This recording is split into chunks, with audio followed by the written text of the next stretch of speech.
The message coming out of China is getting louder by the day. It doesn't like other countries, especially Australia, ganging up and meddling in its affairs. As we know, Beijing is currently doing its best to punish us economically, but in the last few days, President Xi Jinping has also ratcheted up the rhetoric by warning of the perils of a new Cold War.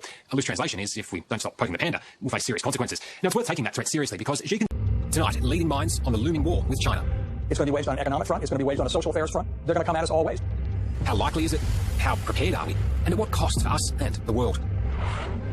Use all your imagination. Think about all the nightmares you can think of. And what will happen will be 10 times more than your worst nightmare. You are talking about the possibility of Armageddon.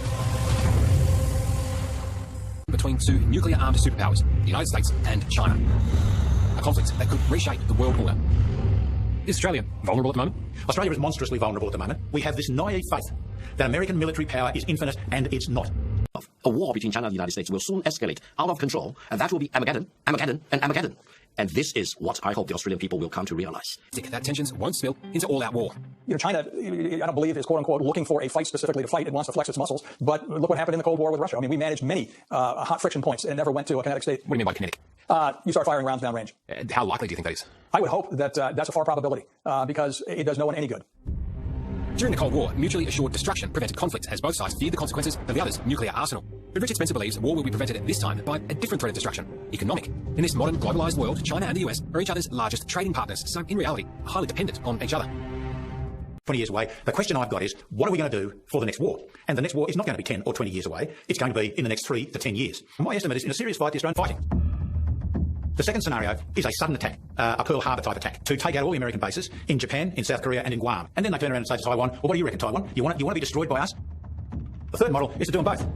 Further information and insight germane to subject matter of corroborated parallel evidence of incident. Henry Kissinger's claim and assertions that I am treasonous because on the basis of the claim that the United States of America, as if that could be considered the government de facto in treasonous conspiracy, saying that we have favored nation status with China, makes me treasonous when I oppose China, is false upon the following. As an objection against Kissinger et al. And the Council on Foreign Relations et al.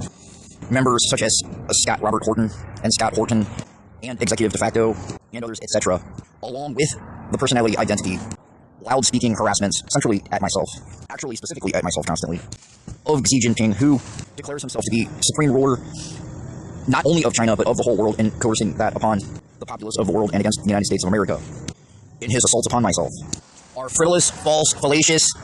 These parties are treasonous and not American, as I myself am, but are of a status to be considered of Babylon, foreign within the borders of my nation, as enemies, constantly by these means, in acts of war, living with what they are constantly doing obsessively by occultic means, which acts constitute illegal acts of warfare by illegal means, non-stop and constantly, perpetually, and this is truth and fact. When this said Xi Jinping, I don't care if you're saying I'm pronouncing his name wrong, it's how it's spelled really. No, I am not ignorant, quit arguing with me. While attempting to usurp on the whole earth that he is the supreme ruler of the whole earth, as president of China and leader of its Politburo Committee, as a megalomaniacal sycophant, is a major command-level responsibility culprit of the loop tank conspiracy. Here to be simple, I'll call it an insurrection on the whole entire earth, constantly engaged by occultic means, loop tanking as defined by the loop tank insurrection analysis, previously, which is by mind-tapping means of clairvoyance and telepathy, obsessively generally surveilling myself, has been the motivation for his document number 9. This assertion has been proven to me during my life over decades. Titled Communique on the State of the Ideological Sphere, disseminating before the whole world, although it was intended to be an internal document but has leaked. Ideological arguments with my mind that loop tank entity known about by all, which is a very complicated to define entity, always represented by a multitude of personality identities that mostly includes Susan Atkins clones, nomenclatured Kathy, K-A-T-H-Y, in favor of the globalist conspiracy and favoring China and communists and Russia, with a large degree of interest in China, continually argues with my mind, as this American proto-Orthodox Judeo-Christian is a major motivation for the loop tank manifest phenomena manifesting. And this, before all, is proof of what I am saying, no matter how far-fetched these assertions seem at first, if you would consider the very obvious proof that is profused upon all on the earth, that makes it very obviously credible and true. With his obsession as a total mental incompetent, who has always been mentally incompetent academically, this has been demonstrated, as I have researched, when he is non-credentialed with favors by nepotism within his nation, is vindictive towards myself. This document was a heinous, psychophonic diatribe against Western values of human rights, democracy, freedom of press, all fundamental rights of the United States of America.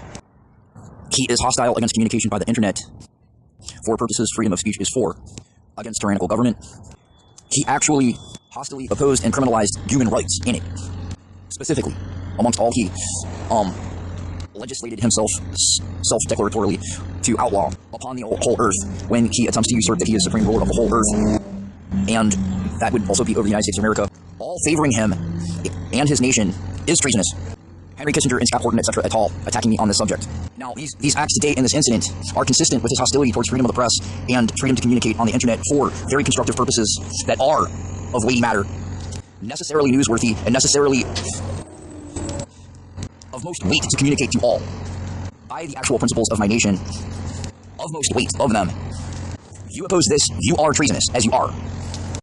This is also when, and I can assert that this has been totally proven, irrefutably, that his whole nation consists of unethical clones that are harms to the earth, being totally dysfunctional as abominations of man's science and against nature. And this has been proven to myself and is true. Any sound, non-distorted intelligence, untampered by biased enemy parties, will confirm these assertions, certainly.